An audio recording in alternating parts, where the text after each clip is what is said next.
গ্রীষ্মের এক ভোর, রোদ উঠেছে। শহরের সরু গলিগুলোতে বাজারের দোকান খোলা শুরু হয়েছে। মানুষের মুখে ক্লান্তি, দুঃখ আর ক্ষুধার ছাপ। কারণ দীর্ঘদিন ধরে এই শহর লড়ছে দুর্ভিক্ষ আর রোগের সাথে। হঠাৎই শহরের কেন্দ্রীয় রাস্তায় এক অদ্ভুত দৃশ্য। একজন মহিলা, নাম ফ্রাউ ট্রফিয়া, তিনি হঠাৎ করেই নাচতে শুরু করলেন। প্রথমে সবাই ভেবেছিল হয়তো মজা করছেন, কিন্তু সময় যেতে যেতে বোঝা গেল এ কোনো সাধারণ নাচ নয়। ঘন্টার পর ঘন্টা, দিনের পর দিন তিনি থামলেন না। রক্তে ভেজা পা, ক্লান্ত শরীর, কিন্তু যেন কোনো অদৃশ্য শক্তি তাকে টেনে নিয়ে যাচ্ছে। কদিনের মধ্যে আশেপাশে মানুষজনও একে একে তার সাথে নাচতে শুরু করলো।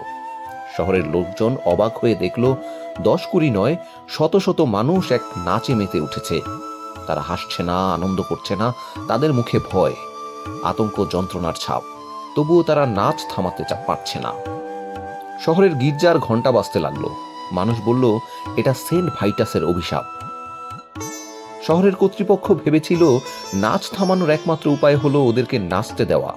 তাই বাজারের মাঝখানে মঞ্চ বানানো হলো, সঙ্গীত শিল্পী ভাড়া করা হলো, ঢোল বাজতে লাগলো, বেহাল বাজতে লাগলো, আর আক্রান্তরা মরার মতন নেচে চলল।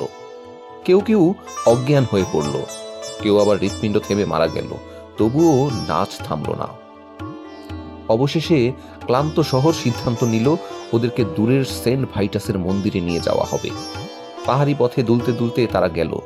সেখানে পুরোহিতরা প্রার্থনা করল, পবিত্র জল ছিটালো। ধীরে ধীরে নাচের অভিশাপ ভাঙল। মানুষ মাটিতে লুটিয়ে পড়ল, চোখে জল এলো, কেউ মুক্তির আনন্দে, কেউ আবার হারানো আত্মীয়র শোকে। আজও ইতিহাসবিদরা বলেন এটা কি ছিল, বিষক্রিয়া, নাকি গণ উন্মাদনা, নাকি সত্যিই কোনো অদৃশ্য অভিশাপ? স্ট্রাসবুর্গের সেই রাস্তাগুলো আজও দাঁড়িয়ে আছে, আর ইতিহাস মনে রাখে যেদিন মানুষ মৃত্যুর মুখোমুখি হয়েও নাচতে বাধ্য হয়েছে।